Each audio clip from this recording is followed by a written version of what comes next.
බඳවන්න හරි කලබලය නේ බං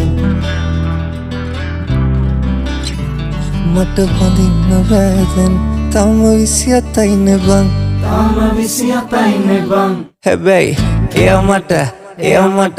ඔයා මට මනාප නම් බං අපි චෝට් දාලා යන් මේ තිරිකලේ බං ඔයා මට මනාප නම් මං හවසට කැන්දන් යන්නම් අපි චෝට් දාලා යන් මේ තිරිකලේ බං ඔයා මට මනාප නම් මං හවසට කැන්දන් යන්නම් මගුල් පොඩි බඳින්නම් දීකට නැකත් කියන්නම් තමටම කියනවත් මං ඔයා මගේ නෝනා කියලා බං අපි